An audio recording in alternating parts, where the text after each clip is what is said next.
بسم الله الرحمن الرحيم الحمد لله رب العالمين والصلاة والسلام على أشرف الأنبياء المرسلين وعلى آله ومن تبعهم بإحسان إلى يوم الدين أما بعد. In our last week's class, we were talking about the Prophet ﷺ and a special age of Rasulullah ﷺ which usually people don't look over. And this was the age of Rasulullah ﷺ as a young boy. We talked about how Rasulullah ﷺ, he went from the house of Halima Sa'diyah, and the incident that happened at the house of Halima Sa'diyah which caused her to return the Prophet ﷺ back. What was the incident? The splitting of the chest. We then also made mention that this actually occurred 4 times in the life of Rasulullah ﷺ. What were the 4 times? We said 4 times the splitting of the chest happened of Rasulullah ﷺ. The first, of course, being at the house of Halima Sa'diyah. Number 2, when the Prophet ﷺ was 10 years old. And we talked about the wisdom behind each of them. How a 4-year-old child is busy with play. And at 10-year-old, a child becomes independent and engages himself sometimes in some immoral things. And then we talked about time number 4 was when the Prophet ﷺ received revelation. And this was preparing the heart of Rasulullah ﷺ for divine revelation from Allah subhanahu wa ta'ala. And the final time, the 4th time, was when Rasulullah ﷺ was going on the trip of Isra and Miraj. And the wisdom behind that, of course, why? Because the Prophet ﷺ was going to encounter this huge event in his life and to prepare Rasulullah ﷺ for that huge event.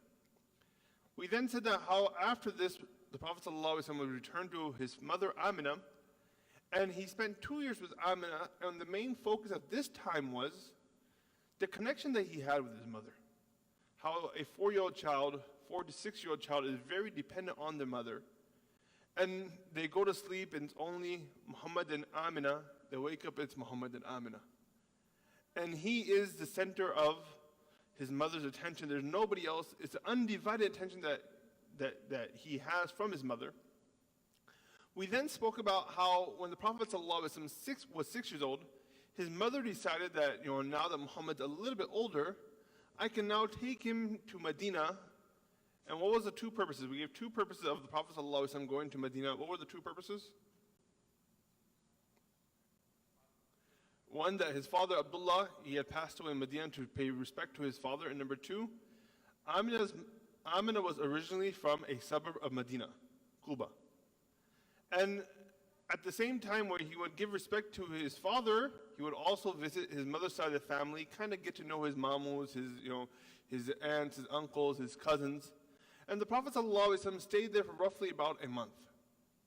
And this time that Rasulullah ﷺ spent there, we mentioned how it was very special that the Prophet ﷺ later on in his life, he referred back to it. When he came back to Medina 40 odd years later, he pointed out to a certain pond and he said, me and my cousins used to go to swim here. And he pointed out to a piece of land and said that we used to come and chase each other here. We used to play here. So those moments were very special in the life of Rasulullah ﷺ that he always held on to it. We then spoke about how on the way back, there were 3 people on this journey. Amina, the Prophet ﷺ, and the third being, who was the third person on the journey back?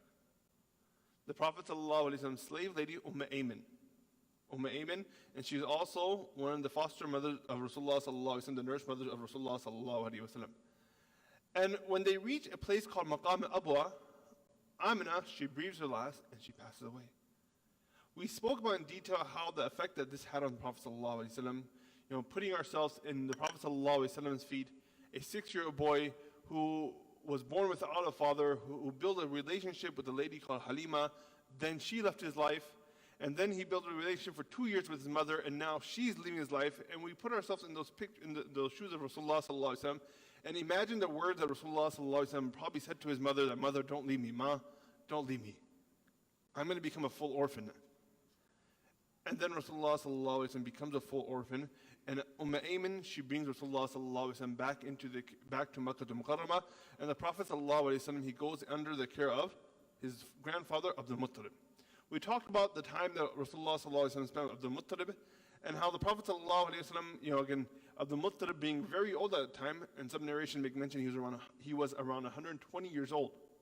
But over 100 years old, and at the same time he's taking care of a 6-year-old boy. Right? A big age gap. But he always gave his attention to the Prophet sallallahu alaihi wasallam.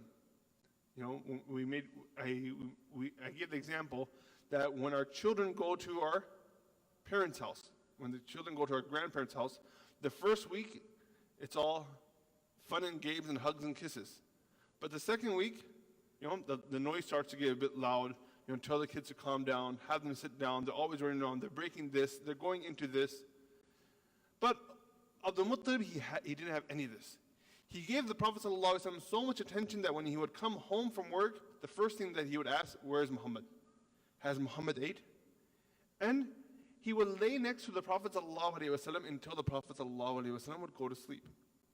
For an orphan, one of the most loneliest times is nighttime, when you go to sleep, when there's nobody there to tuck you in.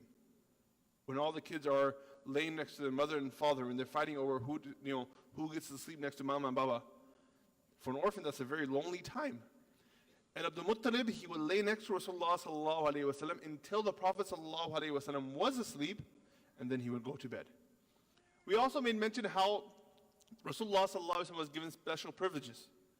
How one time Rasulullah sallallahu alaihi wasallam came and sat on the special chair of Abdul Muttalib, and his uncles were worried that Abdul Muttalib will come and he will be upset.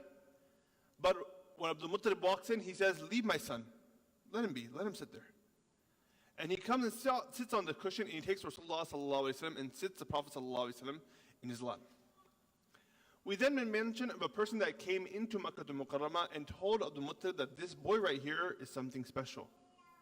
This boy that you have, this 6-year-old boy, he's going to be the final prophet. And when Abdul Muttalib hears this, he then goes to Abu Talib and says to Abu Talib that my time is almost up. But when I leave, I want you to take care of Muhammad. I want you to take care of my son.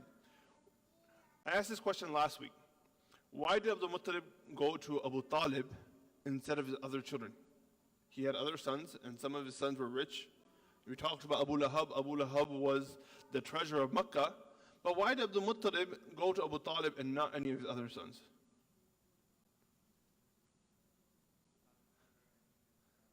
Abu Talib and Abdullah were full brothers and sisters. They shared the same mother. Other siblings that Abdullah had, they weren't full brothers and sisters. And we left off where the Prophet ﷺ comes into the care of Abu Talib. Now, the time that Rasulullah ﷺ has in the family of Abu Talib, things change. In Abdul Muttalib's house, so let's take a step back. In Halima's house, there are a bunch of kids. They're out in the village. It's a unique lifestyle. He leaves from there, comes to the house of Amina. There's nobody there. And the Prophet ﷺ is kind of free to do what he wants. He then goes in the care of Abdul Muttalib, a very older person, and he's well influenced. He has influence in the community. He's one of the leaders, one of the greatest leaders of Makkah. But now he comes into the care of Abu Talib, and Abu Talib, he's not a rich person. At times, Abu Talib's house, we see that they didn't have food. The children will go to sleep hungry. Later on in the life of Rasulullah sallallahu alaihi wasallam, the Prophet sallallahu alaihi wasallam, he gathers his uncles Hamza and Abbas, and he says to his uncles that Abu Talib is not doing too well financially. How about if each of us take one of his children and give them a place in our house? They can eat with us. We'll take care of their expenditure that they have, any expenses that they have, and this will ease the burden off of Abu Talib. So from here we see that Abu Talib at times they had food, and other times they didn't have food, and this brought a new perspective in the life of Rasulullah sallallahu alaihi wasallam. Now in this household there are other children as well. Now you could just imagine the Prophet sallallahu alaihi wasallam waking up in the morning. And the narration make mention that Prophet ﷺ, when he would wake up in the morning, kids are generally very cute. Right? My own kids are here, and generally they're very cute. But the one time of the day that the kids aren't as cute is first thing in the morning. Right? They have something in their eye, their hair is all over, their breath is all over the place, some dried up drool on their face. Their clothes are messed up. And the first thing that you do is go to the restroom and fix yourself. But the narrations make mention that the Prophet ﷺ, Muhammad ﷺ, when he would wake up in the morning, he wouldn't be unkempt. The Prophet ﷺ, his hair would be in place. There would be no filth on him, no impurities on him. His eyes would be clean, his face would be clean, and he would be ready to go. Now you can just imagine this next part, how the day starts out. In a house that there's sometimes no food, if you take a box of donuts and put it in front of kids, right? A group of 30 kids, you take a box of donuts and put it in front of the kids, what do you think is going to happen to what do you think is going to happen to the donuts? They're going to pounce on it, right? Everybody's going to fight over donuts. I get this one, I get this one. No, you got more than me. No, she got this one and he got that one. And the narration mentioned that in the morning, breakfast time was just like this. All the children of Abu Talib would pounce on the food, would attack the food, and the Prophet ﷺ did not do so. He would find it, it's not befitting of food. And the Prophet ﷺ, being soft in nature, he would sit to the side, while the other children would attack the food and finish the food. And now they're all walking away, licking their fingers and burping, and the Prophet ﷺ looks at the plate and there's no food left. Abu Talib, he says to his wife that from tomorrow, what I want you to do is I want you to take some food out to the side for Muhammad. Take some food out to the side for Muhammad. And the purpose of telling this, sharing this is the love that Abu Talib gave to Rasulullah sallallahu alaihi wasallam. He could have said that, do you want to take a little bit out, or do you want to make him eat, tell him to eat, why he's not eating? But he says, take some food out for Rasulullah sallallahu alaihi wasallam, take some food out for Muhammad, and then feed everybody else as well. And like the people before Abu Talib, Rasulullah sallallahu alaihi wasallam becomes the center of attention in his family as well, even though there are other children. And the children would say that we would give attention to the Prophet sallallahu alaihi wasallam. We would give attention to Muhammad. Whenever we sat down to eat, we made sure Muhammad was there. The children did it for a different reason, and Abu Talib did it for a different reason. Abu Talib did it out of love to make sure the Prophet ﷺ ate. The children say that we made sure Muhammad was there out of, personal reasons. Because when Muhammad would be on our table, whenever we ate, we would be full. Allah subhanahu wa ta'ala would give barakah in the food. And whenever Muhammad wasn't there, we would finish the food and everybody would leave hungry. Is there more food, Mom? Can we have some more? And Mom's looking at the tabila, it's all empty. There's nothing left. So they would say when the Rasulullah sallallahu alaihi wasallam would sit with us, we would be full. Now, this next phase of Rasulullah sallallahu alaihi wasallam's life, the Prophet sallallahu alaihi wasallam as a teenager. And teenage years for any person is a difficult time. One of the most common thing that we say, a pressing issue that we have, are youth. If we hold them in at this time, if they are guided on the straight path at this time, the rest of life will go smooth. And it's a big concern of our community. But we look at the life of Rasulullah sallallahu alaihi wasallam, Allah subhanahu wa ta'ala says that I have sent the Prophet sallallahu alaihi wasallam as a perfect example. So youth can say, well, the Prophet sallallahu alaihi wasallam, maybe the Prophet sallallahu alaihi wasallam wasn't tempted by the things that I'm tempted by.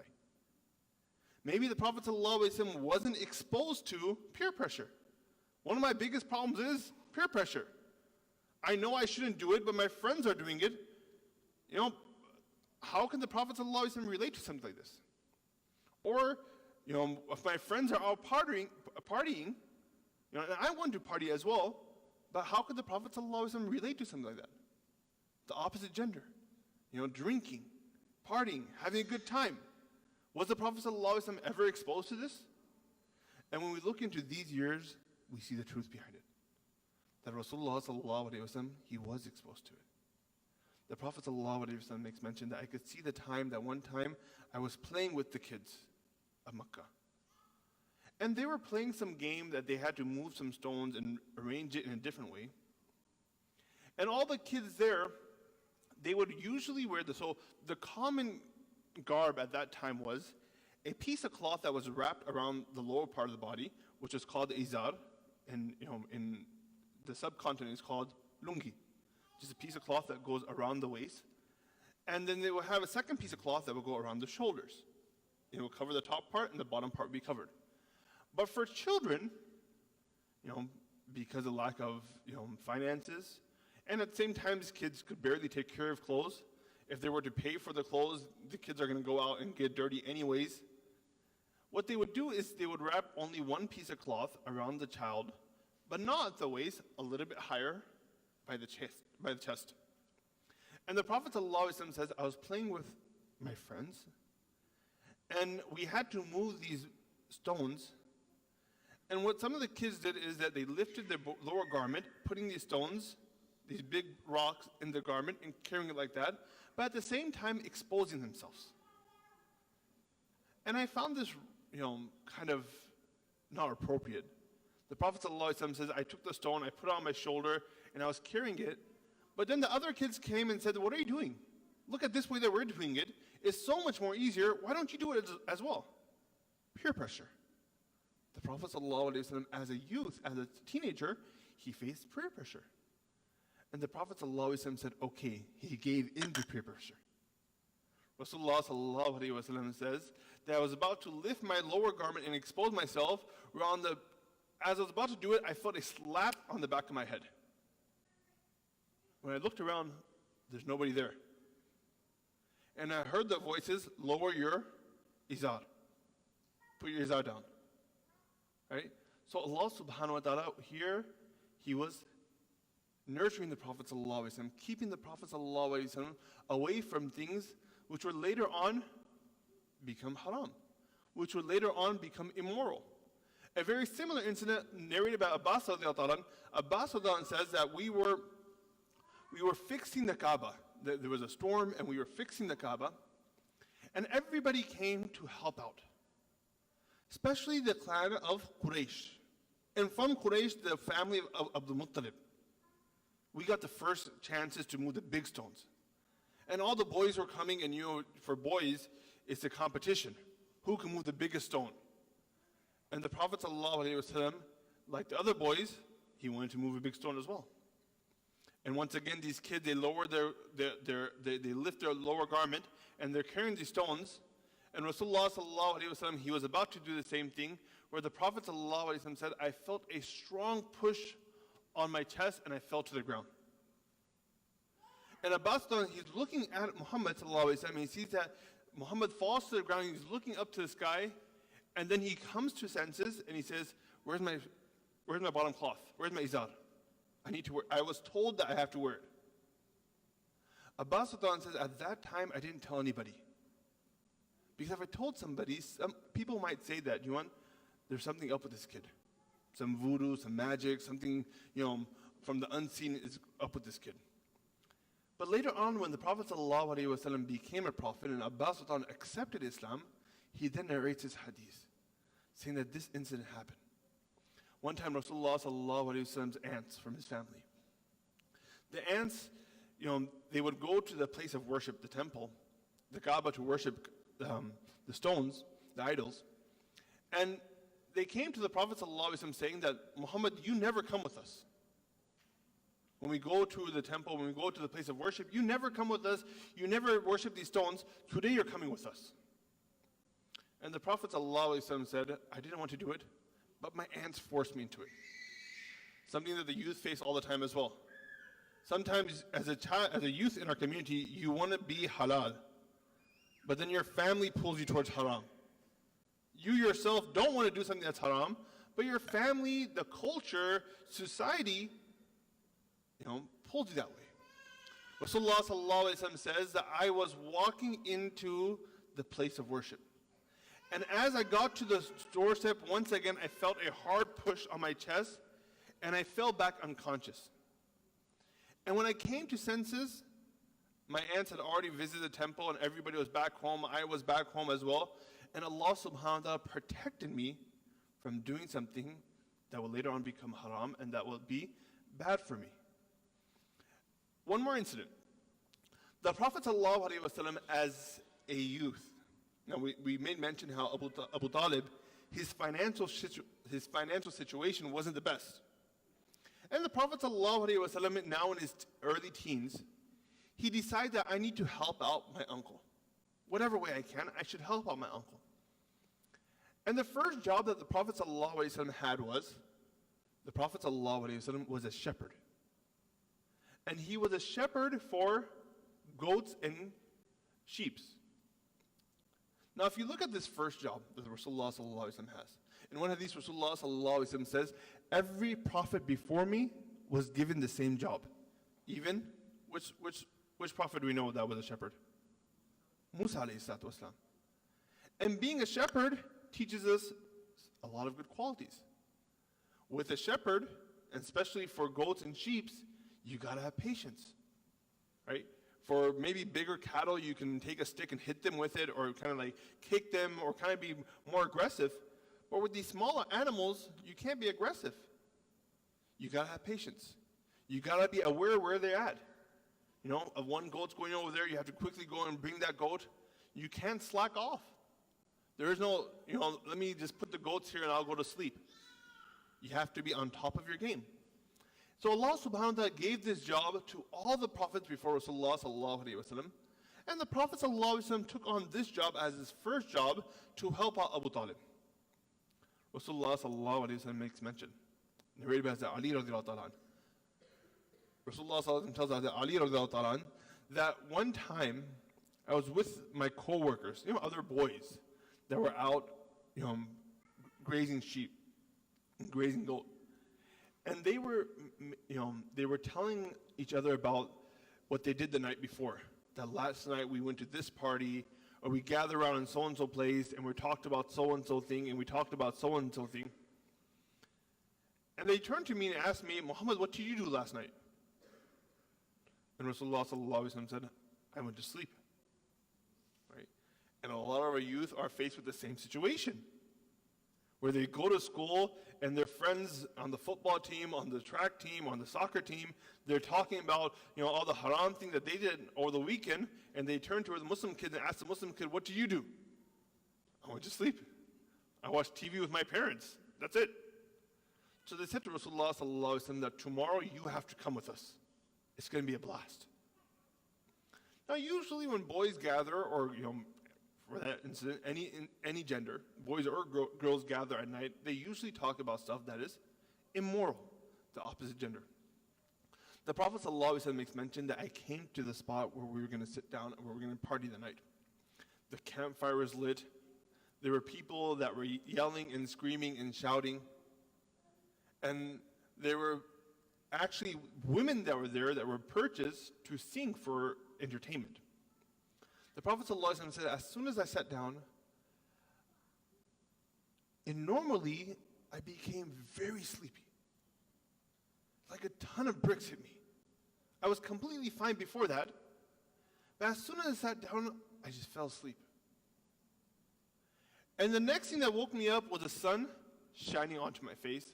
It was Fajr time. It was Duha time. So Allah subhanahu wa ta'ala, here once again, He protected the Prophet ﷺ from anything that is immoral or haram. But the lesson to be learned here. So on one side, we see a lesson for the youth. How important it is to stay away from things that is haram. But as for parents, there is a lesson as well.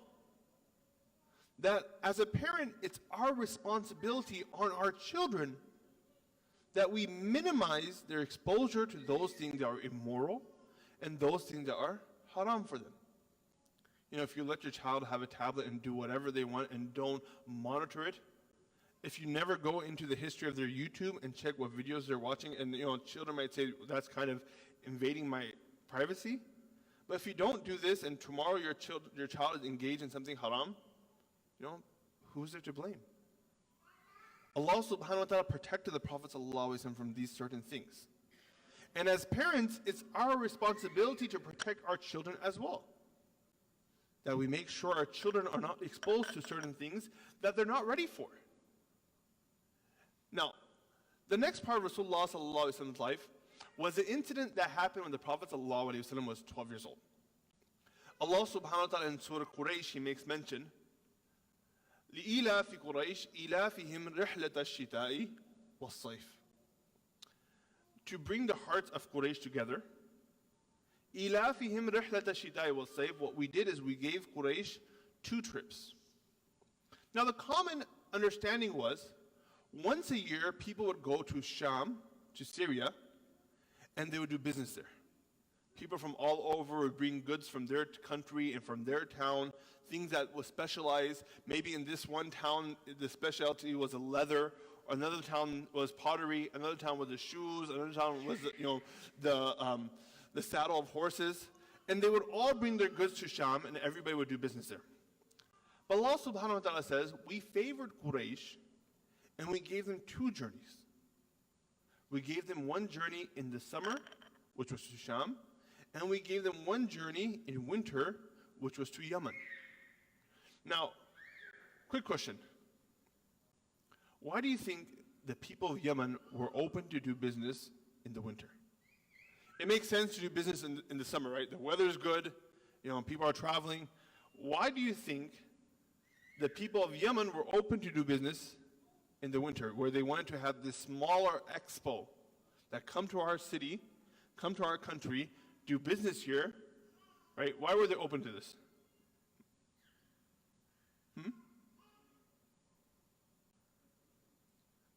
Right. This actually links back to the story that we talked about before.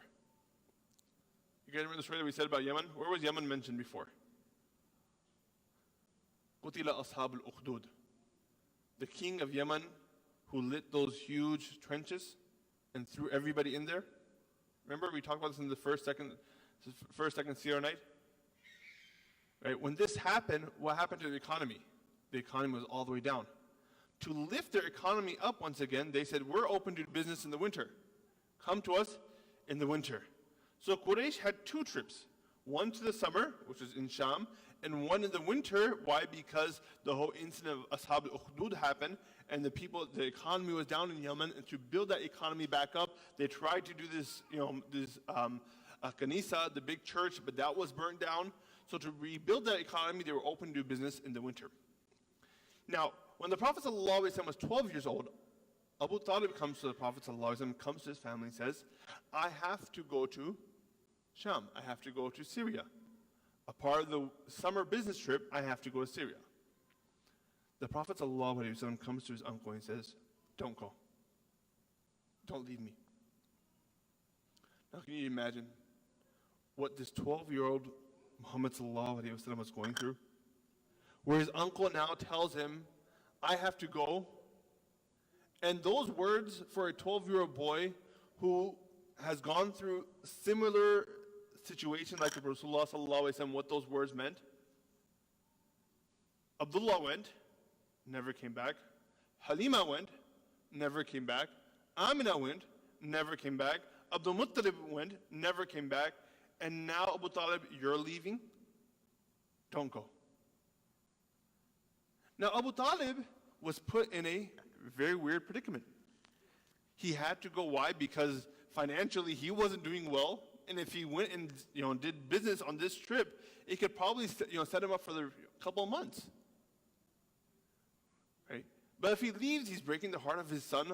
He would call Rasulullah sallallahu alaihi wasallam his son. He's breaking the heart of his nephew. So he comes to conclusion. Okay, what we'll do is, Muhammad, pack your bags. You're coming with me. And Rasulullah sallallahu alaihi wasallam, at the age of 12, he sets off with Abu Talib in this caravan. Now, for the youth here, I know you would probably understand this. If you're ever with your friends and your mother or your father tags along your younger sibling, you can go to your friend's house as long as you take your younger brother, right? And as soon as you get there, your friends look at your younger sibling like, why do you have to bring her again? We can't talk about what we want to. Why? Because she's here. Or we can't do what we want to. Why? Because he's here. And so this caravan, Rasulullah sallallahu alaihi wasallam was like that. He's going to slow us down. He's 12 years old. hour or so he's going to say, I need to go to the bathroom. Every hour or so he's going to get tired. He's going to get hungry. He's going to slow us down. But the Prophet ﷺ, they said to Rasulullah, look, if you're going to come, then we're going to give you some responsibilities. It's not a free ride. And they gave Rasulullah ﷺ the responsibilities of all the small tasks. Feed the animals, get water, tie the animals up, look after the luggage. However, on this same caravan, there were 2 other children. So 3 children total. First of these 3 children was, of course, the Prophet ﷺ. And the Prophet ﷺ was on this journey. Why? Because he actually cried in front of Abu Talib. He cried, he was shedding tears in front of Abu Talib. And Abu Talib finally agreed to take Rasulullah ﷺ. The second of these children was a young boy who was very good. He was a little bit younger than Rasulullah ﷺ. So this boy was probably 11 years old. But this boy had a knack for business. He was really good at it. Sometimes maybe he went to the market with his father and he would slide in a deal that the adults probably couldn't do, or he was learning the ropes. And the third child was a child who was a slave. And his job, of course, was to take care of the caravan. These 3 children, you could just imagine the bond that these 3 children built on this trip. A bunch of adults, 3 children, they get to spend this time together. Adults are probably on the horses or the camels up ahead, and the children are walking behind or on the camel behind, and they're grouped together. The first of these boys, the child who was 11 years old and who had a knack for business, was none other than Abu Bakr as-Siddiq radiallahu ta'ala anhu. And we see this why? Because Abu Bakr later on, he becomes a successful businessman. At one time, Abu Bakr says that I had 4 shops of cloth. I had 4 shops of cloth. He goes, and I gave it all for the sake of Rasulullah sallallahu alayhi wa sallam. And the slave boy that was on this journey was Bilal bin Rabah radiallahu ta'ala anhu. Right? And that's why you see these 3 people, the Prophet sallallahu alayhi wa sallam, Abu Bakr and Bilal radiallahu ta'ala anhu, later on they have this very special connection with each other. That later on when Bilal bin Rabah, his master says to Abu Bakr that, look, this is as much of money I want for him. He goes, okay, take it. You want it? Here. Abu Bakr goes home, gets the money, gives it to Umayyah bin Khalaf. This is your money. Umayyah bin Khalaf says, Abu Bakr, I heard you were supposed to be a very good businessman. If you would have bargained with me, I would have gave Bilal for a fraction. He's no good to me. All he does is ahad and ahad. All he talks about Allah, Islam, believing one God. He's no good to me. If you would have bargained with me, I would have gave you him for a fraction. And Abu Bakr replies to Umayyah bin Khalaf that if you would have bargained with me, I would have given you multiple times as much as I had given you. Why? Because that's the value that I see in Bilal. And you understand this, why? Because they knew each other from a young age. And the Prophet ﷺ in this caravan, they reach a place outside of Sham, a rest area outside of Sham called Bursa. Now the unique thing of Bursa was located, just at a small distance, and people would stop there, freshen up. That way the next day they can go into Sham and they'll be fresh for business. They'll get their food, their sleep, maybe shower. And then the next day when they'll go, they wouldn't have to be worried about being tired. They could jump straight into business. And this caravan stopped off. They found a tree that had some, a big tree that gave shade. And of course, all the adults, they told Rasulullah sallallahu alaihi wasallam, Muhammad, you got to tie up all the animals, take care of all the animals, and then you can come sit down. And in that much time, all the adults went and they got the good seats. Right? There's a big tree, and the shade's going to be on one side. All the adults go and sit in the shade, and then the Prophet sallallahu alaihi wasallam comes and sits on the other side.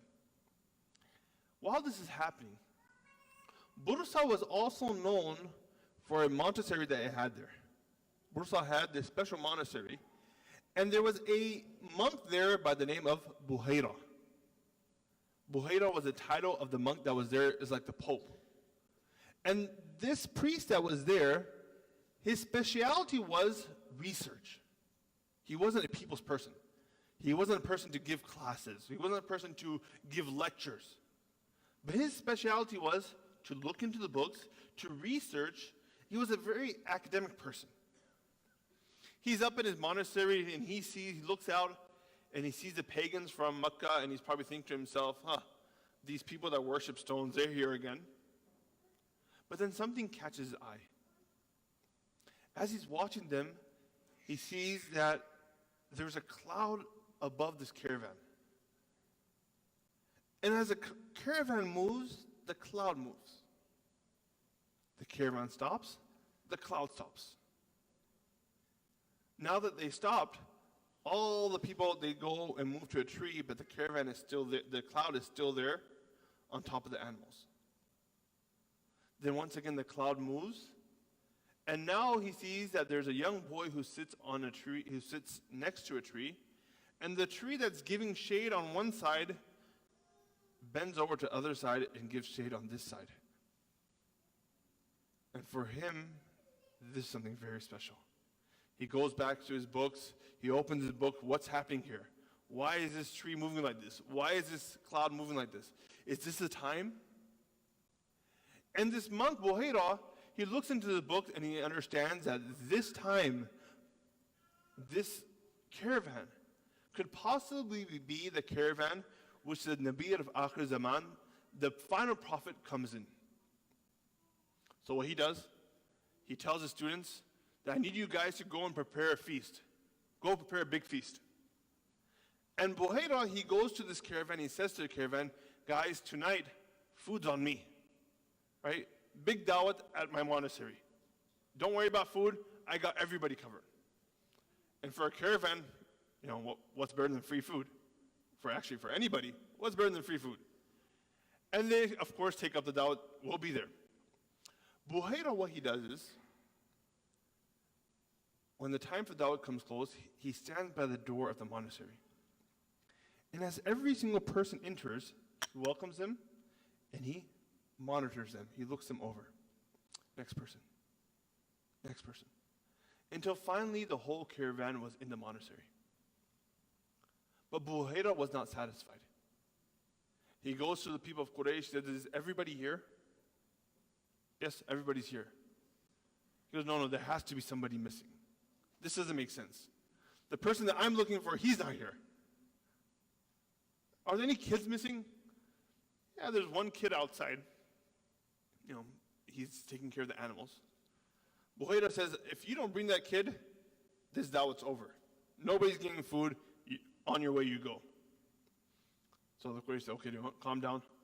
They go, they get Rasulullah sallallahu alaihi wasallam, and they send in this young 12-year-old boy, and one of the adults stay by the animals. The Prophet sallallahu alaihi wasallam comes in, and Buhaira begins to examine Rasulullah sallallahu alaihi wasallam. And he looks at Rasulullah sallallahu alaihi wasallam up and down, and he goes, he's the one. Ibn Ishaq makes mention that Buhaira, what he did is, he sat the Prophet ﷺ down, and he sat next to the Prophet ﷺ. And he fed Rasulullah ﷺ. This was a guest of honor, the 12-year-old boy. Bring that rice, bring that chicken, bring that yogurt, give him food. His full attention, he forgot the whole caravan, and it was only on Rasulullah ﷺ. And he began to ask Rasulullah ﷺ certain questions. What do you do in the daytime? Do you like to play a lot? Do you see dreams? What kind of dreams do you see? And the Prophet ﷺ is answering, and Buhaira, he's serving Rasulullah ﷺ, thinking to himself, or at one point even knowing that I am serving the final Prophet of Allah subhanahu wa ta'ala. Until finally he is confirmed in his heart, and he knows that this is the final Prophet. Buhaira gets up, he says to the people, that who is the caregiver of this boy? Abu Talib says, I'm the caregiver. What's your relationship with this boy? He says, I'm his father. That's not possible. I know you're not his father. Right? Through his books. He goes, well, he's like my child, but in all reality is, I'm his uncle. Buhaira says, I want you to listen to me carefully. According to one narration, while the Prophet ﷺ was at Bursa, in the monastery of Buhaira, there was a group of Jewish rabbis that came from Sham looking for the Rasulullah sallallahu alaihi wasallam. And they had questions for Buhaira. Buhaira, have you seen this person? Our books tell us that he should be here around this time. And Buhaira just lies or does something and sends them off their way. Buhaira says to Abu Talib, I want you to listen carefully. You cannot take Muhammad ahead. Why? Because the Prophet ﷺ is born through Banu Ismail. And the Jewish people of Banu Ishaq, of Banu Israel, they've been waiting for Rasulullah ﷺ to be born in their family. And if they find out that he wasn't born in their family and born in the other family lineage, it is very likely that they might harm Rasulullah ﷺ. So you have to take him back. Now there are two narrations here. The first narration says that Abu Talib actually took back Rasulullah ﷺ himself. He says, okay, if that's the case, I'll take Muhammad ﷺ back. And this once again brings a very unique perspective.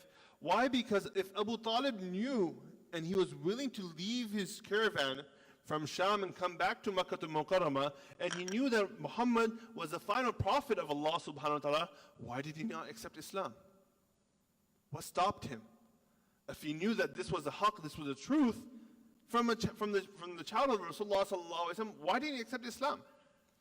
The second narration says that the caravan said to Abu Talib, you cannot go. Why? Because we come as a team. When we go to do business, when a person wants to buy spices from me, I say to them that I will give you a good deal if you buy leather from my buddy. And if you buy shoes from that one, we will all give you a good deal.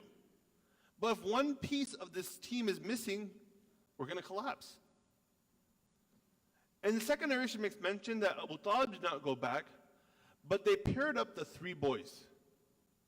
Rasulullah sallallahu alayhi wa sallam, Abu Bakr as-Siddiq radiyallahu ta'ala, and Bilal bin Rabah radiyallahu ta'ala. And they sent these three boys back to Makkah al-Mukarramah by themselves.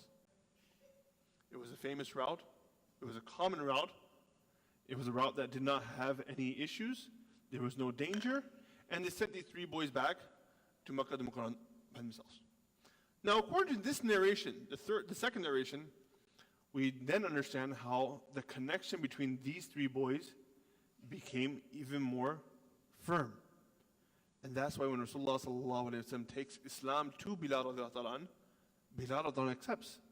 And when Rasulullah sallallahu alaihi wasallam takes Islam to Abu Bakr radiallahu ta'ala, Abu Bakr radiallahu ta'ala accepts. However, the Prophet sallallahu alaihi wasallam did not go into Sham, and the Prophet sallallahu alaihi wasallam returned back to Makkah al-Mukarramah. When the Prophet sallallahu alaihi wasallam was 15 years old, so this was when he was 12 years old, now when the Prophet sallallahu alaihi wasallam was 15 years old, a war broke out. And this war was between Makkah and Taif, two cities. And this war was the first exposure that the Prophet ﷺ had to war. And it's very important. Why? Because if this exposure was a positive exposure, then war would be something positive in the eyes of Rasulullah ﷺ. I commonly give the example, imagine if you go bowling. If the first time you go bowling and you bowl the first time, gutter ball. Second time, gutter ball. Third time, gutter ball. Right? All night it's just gutter balls. Then the next time somebody asks you, do you want to come bowling? I don't think so. But if your first experience is that your first exposure is a positive exposure, then yeah, let's go again. Allah subhanahu wa ta'ala made the first exposure to war of Rasulullah sallallahu alaihi wasallam a very negative exposure, which left a bitter taste when it came to war in the mouth of Rasulullah sallallahu alaihi wasallam, that the Prophet sallallahu alaihi wasallam, after this, wherever he could avoid war, he avoided war. And this first exposure of war was so negative that the war itself was called Harbul Fijjar, the sacrilegious war, the inappropriate war. A war that broke all rules, a war that should not have happened. And this war started where there was a person by the name of Urwat al-Rihal. First there was a person by the name of Barrad. Barrad was from Makkah al-Mukarramah. And Barad, he had a clientele in Mecca that he would sell his products to. He had one store here, one store there, one store there. He would get his product and sell it to these stores on a monthly basis, and they would buy, this product from Barad all the time. However, one time Barad goes to them and says to them, how many pieces do you want this month? And they said, actually this month we're fine. We don't want anything. This is a huge hit to Barad. Imagine if one of your clients, tomorrow just out of nowhere cut off their business relationship. Barad goes to the second client. Okay, one client out, how much do you want? Actually we're good too. Third client, we're good too, we don't want anything. He said, what's going on here? All of a sudden I lost all of my clients. How am I going to feed my family? How am I going to survive? They said that there was a person by the name of Urwa from Taif. He came and gave us a better price. Right? So now Barad takes his whole bankruptcy and puts it on the head of Urwatul Rihal. During a business trip, there was Barad, and Barad meets a man and he says, what kind of business do you do? Oh, I sell clothes. I'm a cloth merchant. Barad says, well, I'm a cloth merchant as well. Where are you based out of? I'm based out of Taif. Oh, what's your name? Urwa. Wait, you're Urwa from Taif? Yeah.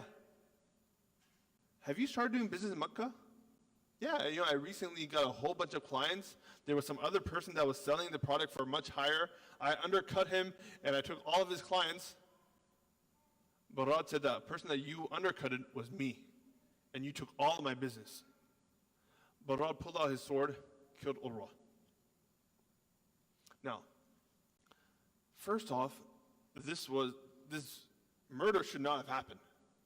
Second, that this murder happened in the sacred months. The Quraysh believed in the sacred months. The Ashhur al-Hurum, they believed in the sacred months, and this first murder happened in the Ashhur al-Hurum. The third thing, when the people of Taif found out about this, they came and they said to the people of Quraysh, this is not going to work, let's go to war. And the people of Mecca, instead of saying, stop, let's come to terms, let's talk about this.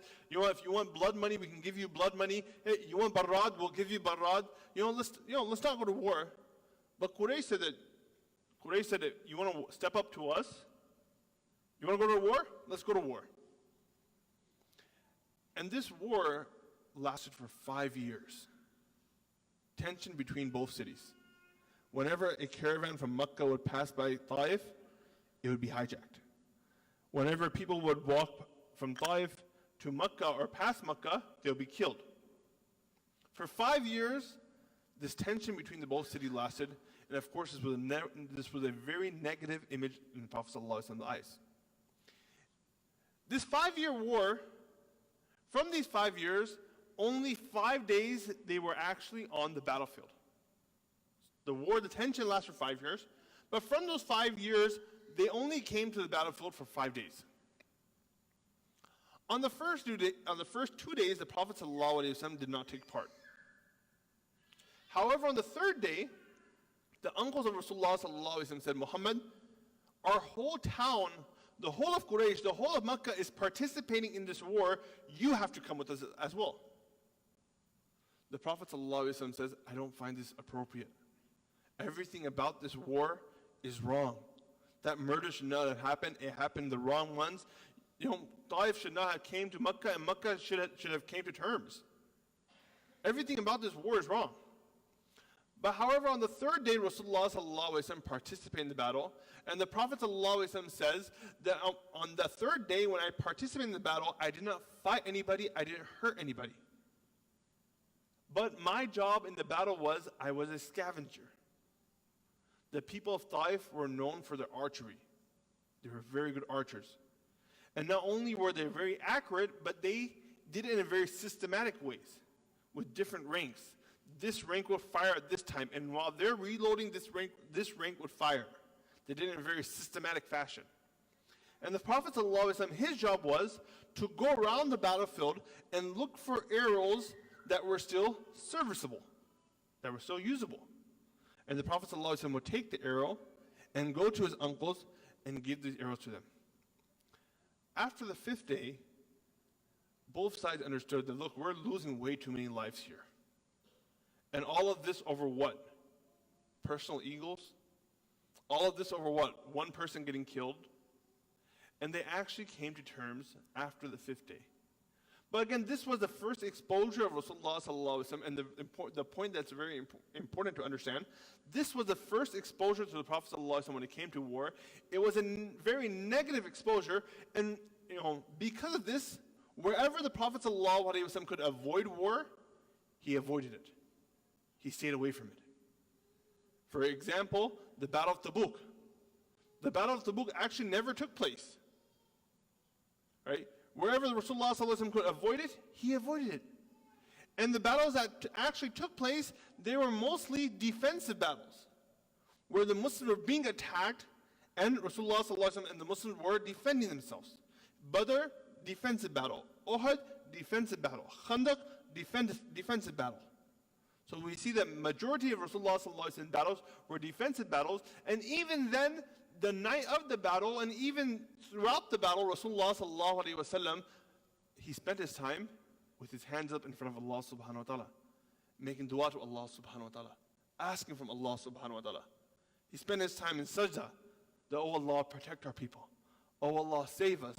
Oh Allah, if we were to die today, then who would call out and who would call people to the oneness of Allah subhanahu wa ta'ala?